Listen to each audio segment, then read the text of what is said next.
Rogando as bênçãos do alto, estamos iniciando mais um estudo sobre o Evangelho segundo o Espiritismo, no capítulo 11, Amai o próximo como a si mesmo. E tenho a alegria de contar aqui com meu amigo e irmão Navarro, para a gente estar discutindo sobre esse capítulo que é fundamental na nossa vida, que é amar o próximo. O amar a Deus, o próximo e a nós é a tônica da vida. Então, hoje nós vamos conversar sobre esse assunto. E, inicialmente, o evangelista Mateus nos relatou um fato acontecido, verídico, com Jesus, porque quando Jesus fazia aquelas pregações, os fariseus, que eram os doutores da lei, muitas das vezes, os entendidos das leis judaicas e até do decálogo, eles sempre queriam colocar Jesus numa saia justa. Eles não iam para se esclarecer, não, pelo contrário. E quando Jesus fez uma colocação e deixou os saduceus, que era uma casta judaica, em situação embaraçosa, eles, não querendo se sentir diminuídos, disseram assim, não, nós vamos armar um esquema, vamos pegar alguém que conheça bem o assunto e vamos colocar Jesus numa situação complicada. E foi exatamente o que aconteceu, como proposta, mas não aconteceu a saia justa. Um fariseu chegou para ele e perguntou assim, o senhor que fala a verdade, que traz para nós as orientações verídicas, que sabe tudo, diga para nós qual que é o maior mandamento da lei. Logicamente se referindo aos 10 mandamentos. E Jesus, que sabia que aquelas criaturas estavam mal intencionadas, porque se Jesus dissesse é esse e o outro não, já estaria fazendo uma colocação um pouco complicada, porque todos os mandamentos são importantes. Se Deus colocou todos eles são importantes. Então Jesus disse para ele, bom, o maior mandamento da lei é amar a Deus sobre todas as coisas. E tem um outro, que é igual a esse, que é amar o próximo como a ti mesmo. Esses 2 mandamentos, ou seja, a junção dos dois, um único mandamento, contém todos os profetas e a lei. E a gente sabe que a grande dificuldade nossa é viver essa proposta de amor. O que está nos bastidores, Navarro, dificultando a gente a viver essa proposta de amor? Esta é uma questão muito delicada. Bem, saudamos os queridos amigos, inicialmente, o doutor também, sempre uma alegria estarmos juntos. Mas essa é uma proposta extremamente importante para nós entendermos. Porque esse capítulo vai falar para nós qual é o maior desafio que nós temos, enquanto seres humanos em crescimento, em desenvolvimento. É vencer a nós próprios, é vencer o nosso egoísmo, é vencer o nosso orgulho, porque no Livro dos Espíritos vai aparecer na questão 785 o egoísmo junto com o orgulho como sendo os maiores defeitos ou os maiores degraus que nós temos que vencer no nosso processo evolutivo. E esse capítulo número 11 do Evangelho vem justamente trazer para nós a clareza da coisa no sentido de que para julgar o próximo, eu tenho que abandonar os meus pontos de vista, os meus valores, as minhas intenções, as minhas necessidades passam a ter um segundo plano. Então é justamente aí que se apresenta a barreira do egoísmo que nós temos que vencer em nós próprios. É disso que se trata. O maior inimigo, então, que nós temos para colocar em prática o amor ao próximo está dentro da gente. O egoísmo. E é muito difícil vencê-lo. Extremamente difícil, né? No próprio Evangelho de Mateus tem uma passagem muito interessante em que Jesus coloca o reino de Deus como sendo um acerto de conta, né, que a gente tem que fazer. E ele dizia que um certo homem devia 10.000 talentos Um talento vale $2.000, fazendo um dado extrapolado, né? Então imagina que 10.000 talentos era muito dinheiro, né? E a criatura chegou para o credor e disse assim, eu não posso te pagar, né? Não posso te pagar. Eu falei, não, mas você tem que me pagar, afinal de contas, mas eu não posso, por favor, me perdoe, me desculpe e coisa e tal. E o devedor pediu de tal forma que o credor resolveu assim, não, tudo bem, então tá bom. Porque naquela época, quando não pagava a conta, tinha que vender família, vender filho, vender mulher, como escravo para pagar a conta. Era complicado, não era tão simplesinho, não. E então, aquele credor resolveu abrir mão de tudo. Não, então tá bom, vai embora, coisa e tal, eu sou piedoso e tá tudo certo. Mas aquele homem que foi perdoado, logo na frente encontra o seu devedor, que ele devia apenas 10 dinheiros, eu não sei quanto que era isso, mas não ia ser quase nada, né? E ele foi tão incisivo que fez com que a pessoa pagasse regiamente sob o peso de ter que vender a própria família. Só que nada de oculto há que não venha a ser revelado, né, Navarro? Então alguém viu aquilo e foi e contou para o primeiro credor. Disse, olha, você perdoou fulano, não é? 10.000 talentos. E ele não perdoou 10 dinheiros do outro. Então, traga-o aqui. E aí ele disse assim, bom, já que você não perdoou o seu devedor, quando eu perdoei você uma conta grande demais, agora você vai pagar. Então é mais ou menos assim que funciona as coisas. Jesus fez uma complementação nesse momento, contando essa história, disse assim, fazei ao outro o que gostarias que o outro vos fizesse. Essa é a proposta. Agora, quando você só pensa em você, vai agir dessa forma egoística, não é, Navarro? É verdade. E a gente vai encontrar, porque se nós quiséssemos perguntar, por exemplo, ao Senhor Jesus, no Evangelho, o que é o amor, ele não fala o que é o amor, né? Embora tenha dado esse mandamento, inclusive pessoal, né? Um mandamento eu vos deixo, que vos ameis uns aos outros, né? É o único mandamento que Jesus deixa. Então, mas ele não fala o que é o amor, só que Jesus dá uma pista para nós descobrirmos, através das atitudes, o que é o amor.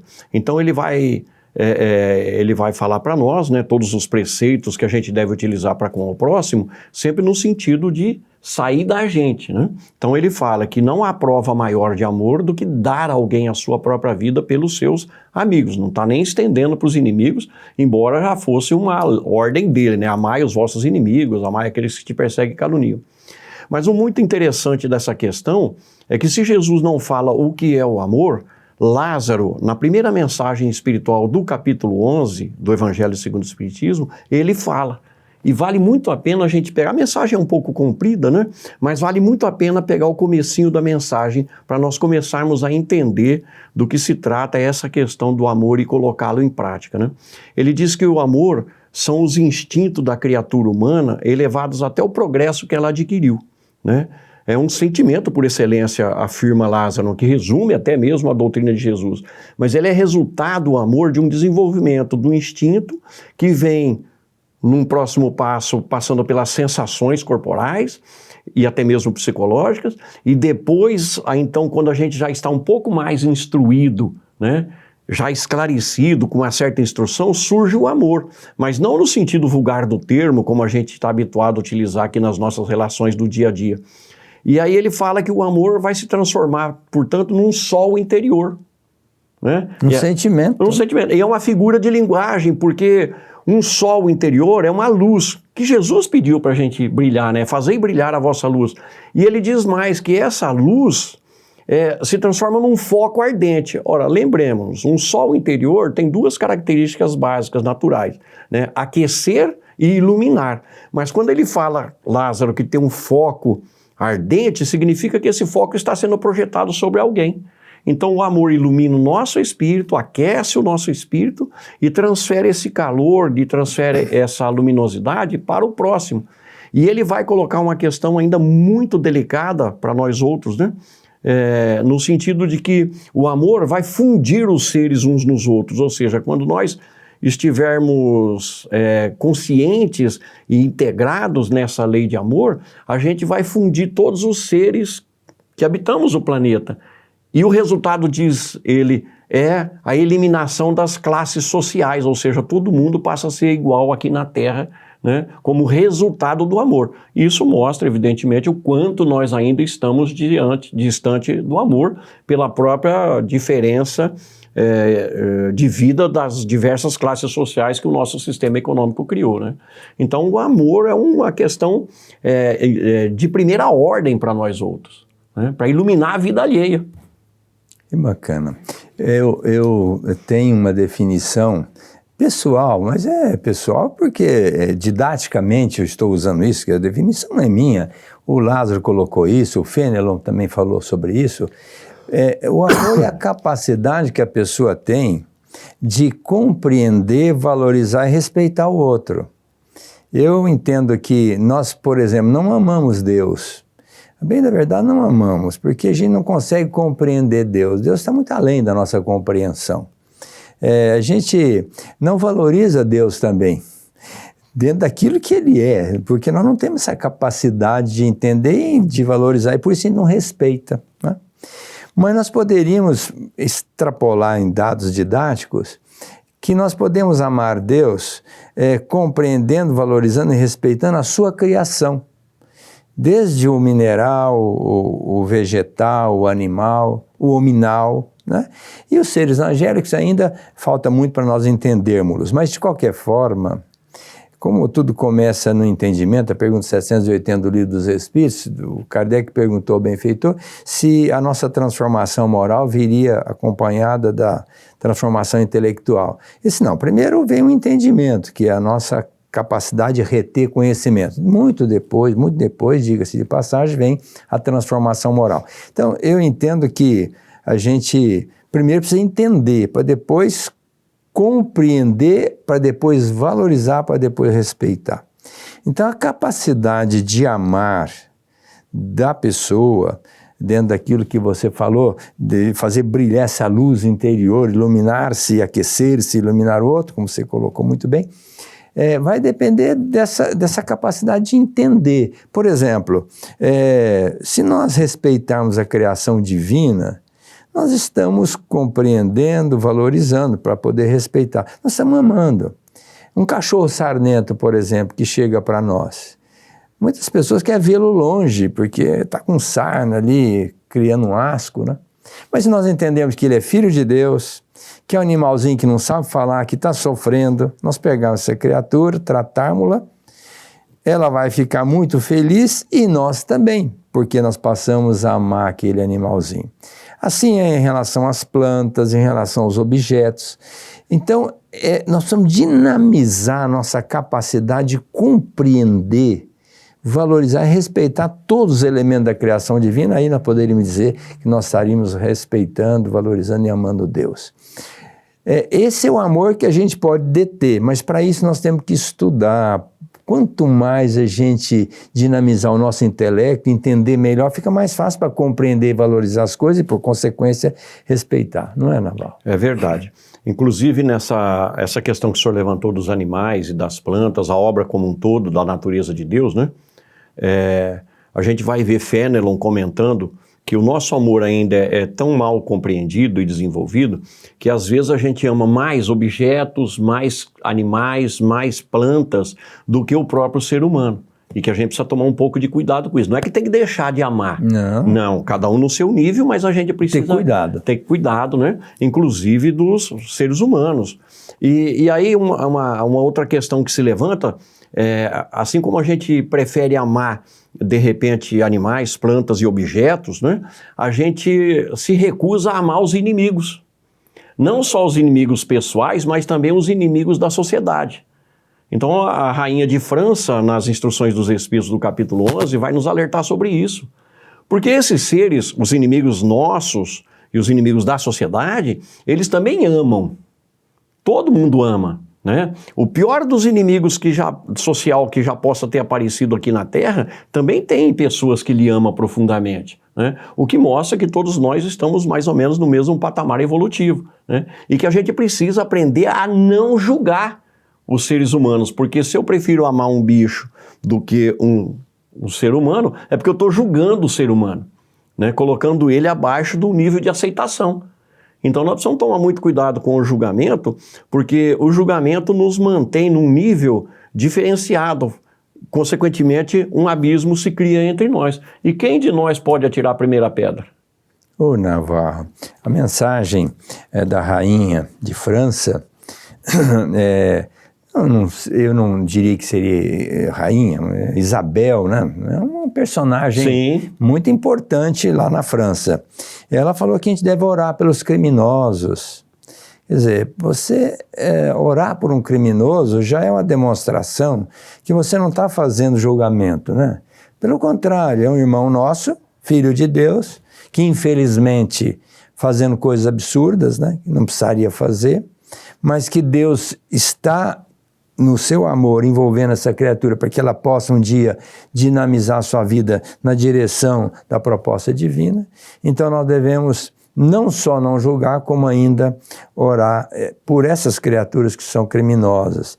E quantas vezes a gente faz um julgamento e já condena, né? Sim. Esse tem que ir para a pena de morte, como se a pena de morte resolvesse alguma coisa. Passa o espírito para o lado de lá, ele fica muito mais livre para fazer as atrocidades, as absurdidades.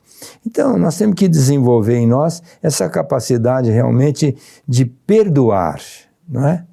Quem quer que seja em qualquer situação. E a partir daí, amar essa criatura, compreendê-la, valorizá-la e ainda orar por ela, num ato de amor, né? De entendimento da proposta de Jesus de fazer ao outro que nós gostaríamos que nos fizesse. Nós não gostaríamos de receber a atenção das pessoas nos momentos difíceis, né? Sim, e quanto mais nós estivermos em situação difícil, mais a gente espera ser socorrido, né? É interessante essa questão, mas muito me anima o capítulo 11, porque a gente vai encontrar lá na mensagem de Sansão, o membro da Sociedade de Estudos Espíritas, Sociedade Parisiense de Estudos Espíritas, né, uma informação interessante a ser analisada, né, que nós estamos hoje melhores do que nós éramos há 100 anos atrás, né, o que significa dizer que a gente está num processo de evolução, só que está meio lento ainda, né, então a gente poderia melhorar essa questão raciocinando mais a respeito da realidade espiritual, mesmo porque quando Jesus fala para nós, reconcilia-te com o teu adversário, significa aceitá-lo como ele é e de preferência perdoá-lo, né? Porque senão, obrigatoriamente, a gente terá que conviver com ele até que se estabeleça laços de amor. É uma questão de inteligência, então, fazer a opção pelo mal menor ou pelo esforço menor, que é conviver com aqueles que a divina providência colocou no nosso entorno, para a gente justamente aparar as arestas e nós, em nos tolerando uns aos outros, porque nós também temos os nossos defeitos, né? A gente acaba por construir pequenas atitudes, pequenos comportamentos que farão com que isso resulte em amor, né? A ponto mesmo de amar um criminoso, e se nós tivermos que salvar ele de um perigo extra, que a gente faça isso, né? Como a gente encontra também no capítulo 11. Se a gente pode salvar um amigo, a gente também deve salvar um inimigo, seja nosso, seja da sociedade. Vai frontalmente contra a pena de morte, né? Ou seja, a gente precisa aprender a abrir mão daquilo que é nosso em termos de julgamento menos feliz, né? É bem complexa essa coisa, por isso que voltamos na questão de ser um dos maiores desafios, se não o maior desafio que nós temos aqui na Terra, perdoar. Aceitar o próximo e amá-lo, né? E sempre, Navarro, por misericórdia divina, esses espíritos que a gente não amou, que nós não perdoamos, que nós não soubemos compreender, não valorizamos e, por consequência, não respeitamos, essas criaturas vão voltar na nossa vida. Elas matematicamente vão voltar, de alguma forma, como filho, como parente ou como um companheiro de jornada. E se nós fizermos um trabalho de conciliação, de perdão, de harmonização vibratória para com ele, se nós realmente tivermos essa capacidade de amar, nós já, como disse o Sansão, nós já vamos dar um salto quântico, né? Sim. Na próxima existência, essa pessoa já volta como um amigo, como até dentro da família, como um parceiro muito legal, e vai ser muito bom. Agora, não tem exclusividade. Isso é de cada um.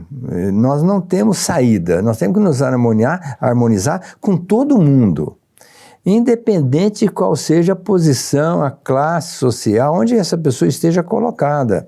Até em outros, vamos dizer assim, em outros países. Se nós soubermos que aquela pessoa é complicada e por isso a gente odeia, para com isso. Vamos envolvê-la em vibração positiva e, quem sabe, em outras existências, se nós não estivemos lá com ela também e fizemos as mesmas absurdidades, mas se agora nós já entendemos um pouco melhor, vamos procurar passar para essa pessoa aquilo que nós já aprendemos, que essa é a proposta de Jesus, né? Brilha a vossa luz diante dos homens para glorificar meu Pai. Então, nós temos que levar essa luz do entendimento, o que a doutrina tem passado para nós, mostrando que a vida não começa no berço, não termina no túmulo, que nós já viemos lá do átomo e vamos para a gelitude, e por isso essa atual existência tem que ser uma existência de amor, uma existência de fraternidade, solidariedade. Não podemos nos afastar das oportunidades, porque no meio da problemática está a solução, não é? É verdade, o senhor bem colocou. Mas é interessante que a gente raciocine nos seguintes termos. Se há um inimigo diante de nós, é porque existe um problema causado lá atrás. E se não foi causado na atual existência, muito provavelmente foi causado numa existência anterior. E quem sabe, ou quem pode garantir que aquele grau de inimizade não tenha sido iniciado por nós? Através das nossas atitudes, das nossas intenções, vamos pensar assim, da nossa interferência na vida alheia. Então, perdoar os inimigos se torna uma necessidade, mesmo porque seria nós perdoarmos a nós mesmos pelo mal que nós praticamos. Então, se nós temos uma inimizade com determinada pessoa, muito provavelmente nós teremos causado algum dissabor na vida dela e hoje ela nos vê como um inimigo, ou a gente ainda continua vendo-a como um inimigo. Esse é o processo da reencarnação, que faz com que a gente volte junto, como bem colocou o doutor Aguinaldo, né, para ir costurando uma nova situação, costurando novos horizontes para a gente se desenvolver. Mas enquanto eu não abrir mão da minha personalidade, do meu eu, dos meus interesses egoísticos, eu não conseguirei entender isso que eu posso ter causado, né? A mesma coisa um criminoso. Se eu tivesse caminhado da sociedade, se eu tivesse caminhado pelos mesmos caminhos que ele caminhou, com a mesma formação que ele teve, eu não faria coisas diferentes, né? Então a gente precisa compreender que as pessoas não caminharam o mesmo caminho que nós, não têm a mesma estrutura, o mesmo conhecimento, a mesma orientação, a mesma religião, e por isso mesmo nós não podemos julgá-las. E daí a nossa participação tem que ser no sentido, ainda como o doutor colocou, no sentido de ajudá-la a sair daquela situação. Porque o próprio céu trabalha em benefício daqueles que erram, porque há mais alegria no céu por um que se arrepende do que 99 que não precisa. Então, o céu, e vamos dizer aqui céus benfeitores espirituais, sob o comando de Jesus, trabalham justamente para fazer com que os que erram, aqueles que são inimigos da sociedade, se arrependam. Ora, nós podemos colaborar com isso, por nossa vez, perdoando e ajudando aqueles que erram a reverem também as suas atitudes, os seus atos, na medida das nossas possibilidades, sempre com boa intenção, né? E para isso, nós temos que entender que o móvel da nossa transformação é o entendimento da caridade.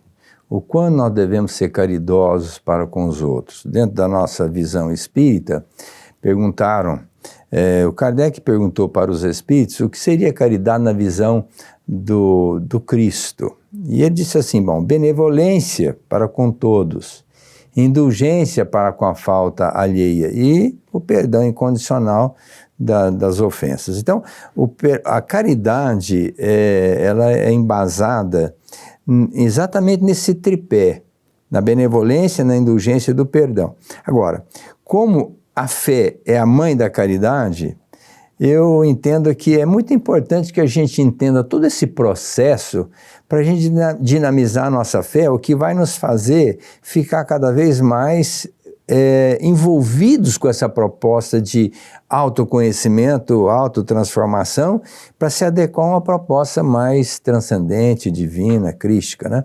Então a fé é essa alavanca que nos faz ser mais caridosos, mais altruístas, mais reflexionistas, porque a nossa vida, nós temos que primeiro reflexionar sobre a nossa vida, isso é fundamental.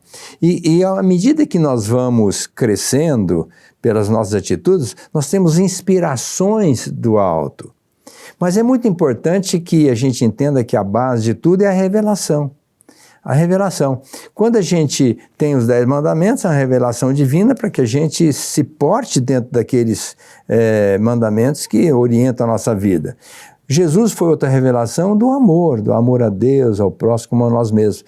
E a terceira revelação veio pela doutrina espírita, que mostra para nós o que nós somos, o que nós estamos fazendo aqui, qual que é o nosso destino.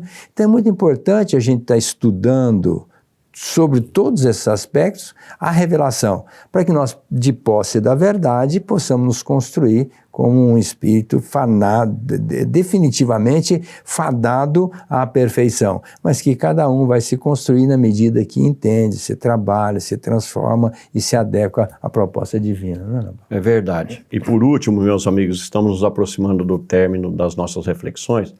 Vale muito a pena a gente se conscientizar de que a espiritualidade superior, sob o comando de Jesus, tem feito de tudo para nos auxiliar, nos esclarecer, tolerando as nossas muitas deficiências.